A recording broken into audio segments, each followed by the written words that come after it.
Good afternoon guys! Welcome back to my YouTube channel. Today is Friday, February 14. Ngayon lang ako nagkaroon ng time para i-unbox ang regalo ng asawa ko sa akin itong February 14, itong Valentine's Day. Wala siya, nasa India uli, kaya mag-isa ako. Hindi naman ako mag-isa kasi nag-invite ako ng mga friends ko at kami ang mag-celebrate ng Valentine's Day. Usually, pag nandiyan ang asawa ko, kami ang mag-date. Punta kami ng restaurant. Pag Valentine's Day. Last year, wala din siya dahil nga sa trabaho niya. And of course, this year, wala na naman din siya. Kaya, medyo malungkot kasi nga wala ang asawa ko sa sabi ko. Pero kahit wala sa sabi ko, pag gising ko, meron na siyang greeting sa akin para sa pasensya na medyo emotional ako dahil na mag-isa ako ngayon, wala ang asawa ko. Anyway, mag-unbox na ako ng ating mga Valentine's gifts galing sa asawa ko. Meron pang extra perfume. Noong February 8 pala, pumunta kami na yung i-shotsi ko sa Munich para mamili ng Valentine's gifts. Ito ang nabili ko sa Munich.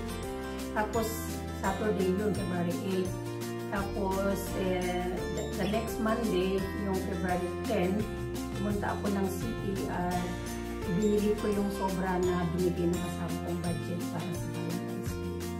Okay, bago ako mag-unboxing na ako. Ito, binili ko sa Douglas. Kita nyo naman yung sukot, yung paper bag. At binigyan ako ng extra perfume, sample. Usually nagbibigay sila pero ngayon parang isa lang yung binigay. Usually dalawa.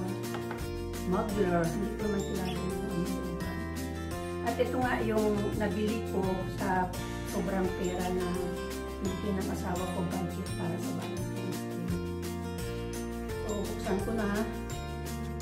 First time ko bumili nitong perfume na to. Nakita ko kasi online, nag-sale siya. Sabi ko baka sa city, same price lang din siya.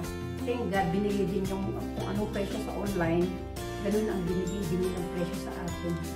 Nakita ko na lang mamaya kung paano kung magkano yung na-discount ko sa perfume na binili ko. Ako kasi bumibili ng Valentine's Day ng asawa ko sa akin. Kung ano yung wish ko, bigyan niya lang ako ng pera at ako wala kasi siyang time na lagi siya busy sa work niya kahit pensionado na nag-work pa rin. Okay guys, nabili ko Libre Yves Saint Laurent or YSL Absolute Platinum. Ewan ko kung paano yung pagbikas. Ayan siya. Reflect. Okay. Nga. Hindi pa ako nag-perfume kasi nag-busy ako kanina sa kusina dahil nga mag-celebrate kami ngayon ng mga friends ko ng Valentine's Day dito sa bahay. Kita nyo naman may decoration na itong table ko. Kaya check ko nga kung anong amoy. Kasi sa store, papel lang kasi yung in-spray, hindi yung spray mo sa sarili mo. Bawal yata yun. Kaya usually ang in-spray lang yung papel. Malit na papel. Wow! Ayan siya. Ganda lang yung logo. YSL. Try ko na. Kasi iba ang amoy sa papel, iba ang amoy sa sarili. Bango! Dami. Isang spray lang. Dami yung malabas. Sarap ng amoy. Iba-iba kasi ang pawis natin, kaya iba-iba din yung amoy natin pag nag-perfume tayo. Okay. Yun ang regalo ko.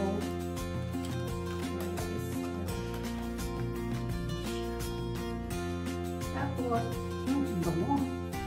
Tapos ito,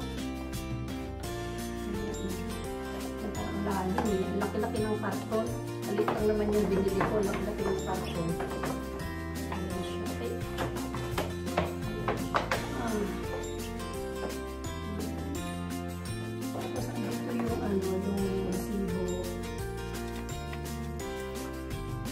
presyo niya is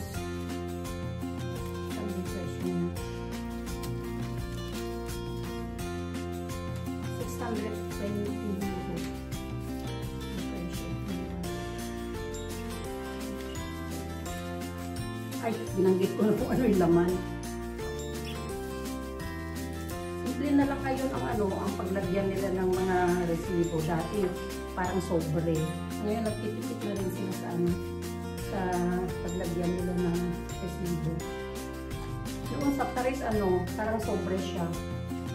Wala ng laman. Dito lang muna yung resibo. Buksan ko yung ay, yung pabango ko pala. Extra na pabango. Nagdag sa collection ko. So, bali ito yung nabili ko sa tipid naman sila sa sa ribbon. Isang lang, usually round, all around. Simple lang din yung ribbon nila ngayon. Bagay, binili ko before ng nito ng Valentine's Day. Ito ba nakabili dito? Hindi ako mahilig magsulat ang asawa ko. Kaya hindi ko binigay sa kanya na isulatan niya to. Sobre lang may naka-insert yung card. Ganyan na lang. Tapos ito ay nakalimutan ko yung bag ko. Saglit lang kunin ko yung bag ko. Saglit lang, nakalimutan ko. Usually piniprepare ko na yan bago ako mag-unboxing. Dahil na-busy ako, nawala na akong ng time, hindi ko naisip. Saglit lang guys, kunin ko yung bag ko na matching dito sa wallet na regalo na kasama ko sa akin. Okay guys, buksan ko na itong karton ng Louis Vuitton. Ayan siya. Bali, tatlo yung choices na na gusto ko.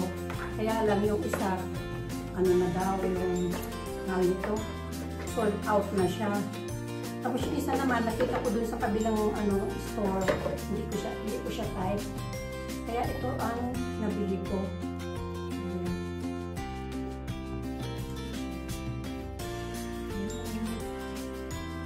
Parang may papel dun sa loob. Ayun ang etiquette ng dust bag. Ano to? Sarah wallet ng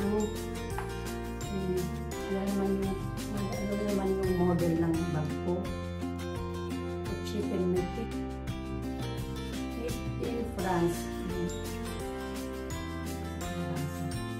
Ang maganda kasi, ang kagandahan ng ng Sarah wallet, marami kang mailagay na credit cards o mga cards, mga customer cards.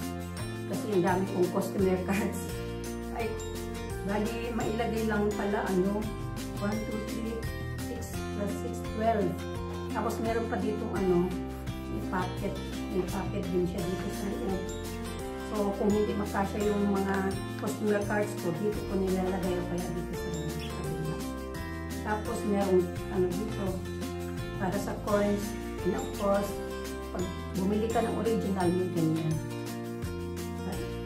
So, maliit na card ng Louis Vuitton. Dito sa kabila. Kaya ko binili to dahil nga nung Christmas, niragaluhan ako ng asawa ko ng bag. Ito yun, ito yung wish ko nung December. Pochette Mythic. Ganda dito kasi marami packet. Dali, ano ba yung laman? Walang laman.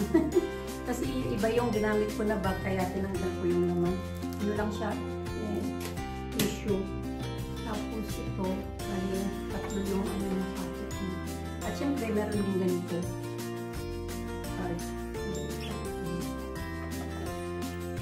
So, lagi, ayaw na magsara. Magnetic lang kasi ito. Ay, patay. Buti na hindi ko pa tinanggal yung plastic. Kasi madali ma-scratch. Ayaw na magsara. Bakit? Hindi na buka yung magnet niya. Ay, dahil. Basta magsara yan pag may laman. Ayun, nagsara na. Bali, ganyan siya guys. So, matching. Ang next na wish ko sa asawa ko yung belt naman. Para complete na ako. Lahat ng bag ko na na LV, may wallet, maliban lang pag maliit masyado. Ito kasi, kahit yung isa yung last 2 years ago yata yun, ganito lang din kalaki siya. Tapos pwede malagyan ng wallet. Okay. So, bali, ito ang regalo ko sa Valentine's. Ang bango ng perfume. Pang ilang wallet ko na to, hindi ko na mabilang. Bagay, hindi pa naman madami. Basta lahat ng bag ko na nalawin ko. Basta lahat, matching wallet ko. Saka belt. Matching wallet and belt. Kali yan ang dito. Okay. Ayaw na pumasok. Kanina pumasok. Ayun, okay guys, maraming salamat sa panunod ng ating Valentine's Gifts unboxing nitong February 14, 2025. Kaya nang sabi ko, wala ang asawa ko, kaya mag-isa lang ako ngayon. Malungkot pero wala tayong magawa kasi trabaho niya yan. Kailangan niya pumunta sa India dahil sa projects niya. Okay, na-interrupt na naman ako. Oh, sorry. May mga limbang yung urasan ko. Ito na lang 4:30 pa lang. Okay ulit guys, thank you. Maraming salamat sa inyong pagsuporta sa akin at sa panunod ng aking unboxing. And of course, maraming salamat sa aking mga supporters, sa aking mga subscribers, sa aking mga supporters sa family ko, lalo na sa Tumawini, sa Pampanga. Sa Pampanga, nanganak kasi yung asawa ng pamangkin ko, kaya hindi siya nakaka-support. Tapos pamangkin ko sa Macau, sa Manila. Sa Manila wala na din kasi ewan. Last year sabi mag-attend daw sila, hindi naman mag-attend. And of course sa mga membro ng Jagos na lagi din sumusuporta sa akin. Ganda, maraming salamat at nanood ka ng video ko. Pasensya ka na, busy ako kaya hindi ako nakakapag-comment sa mga, nakakasagot sa mga comments niyo. Anyway, maraming salamat din sa aking mga teams at sa aking mga friends dito sa Germany. Hindi na ako magbanggit ng pangalan kasi pangalan ito, minsan mag-comment si ganito, minsan mag-comment si ganyan. So, basta generally na lang, maraming salamat sa mga friends ko dito sa Germany. Thank you guys and God bless you all.